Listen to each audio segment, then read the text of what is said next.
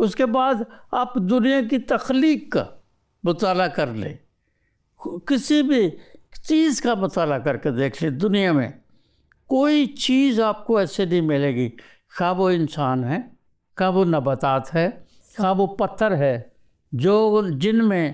تین کا ہندسہ نہیں پایا جاتا۔ صحیح۔ تو یہ اس بات کا ثبوت ہے کہ یہ جو تین کا ہندسہ ہے،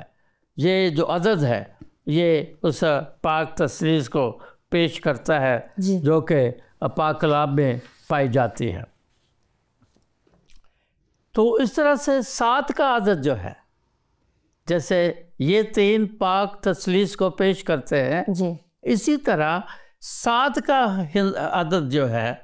یہ ہندسہ جو ہے، یہ یہودی علم العداد میں کاملیت کو، کمپلیشن کو پیش کرتا ہے۔ صحیح۔ کمپلیشن کا لفظ بھی میری نظر میں انگریزی کا اچھا لفظ ہے، لیکن یہ اس کو صحیح معنی نہیں دیتا۔ دوسرا لفظ جو میں اکثر استعمال کرتا ہوں وہ یہ ہے کہ وہ ٹوٹیلٹی کو پیش کرتا ہے، ٹوٹل، مکمل۔ صحیح۔ چونکہ وہ ٹوٹیلٹی کو پیش کرتا ہے، اس لیے یہ جو 7 کا ہندسہ ہے، یہ خدا کے اس منصوبے کی کاملیت اور اس کے اختتام اور اس کی اس حیثیت کو پیش کرتی ہے جو دنیا میں خدا عدالت جب کرے گا، دنیا کی عدالت کرے گا، گناہ کی عدالت کرے گا، انسانوں کی عدالت کرے گا، تو اس کی عدالت جو ہے وہ A to Z مکمل ہوگی، پھر اس میں کسی طرح کا کوئی کام باقی نہیں ہوگا، شروع ہوگی تو پھر اختتام ہوگا۔ سدوم اور عمورہ میں یہی ہوا، انہوں نے لوط سے کہا کہ یہاں سے نکل جاؤ، اور جب وہ نکل گئے تو لکھا ہے آسمان سے آگ اور گندھک نازل ہوئی اور سدوم اور عمورہ کو صفحہ ہستی سے مٹا دیا۔ تو جو کام ہمیں یہ یاد رکھنے کی ضرورت ہے کہ 7 کا ہندسہ یہ بتاتا ہے، عدد یہ بتاتا ہے کہ خدا جو کام کرتا ہے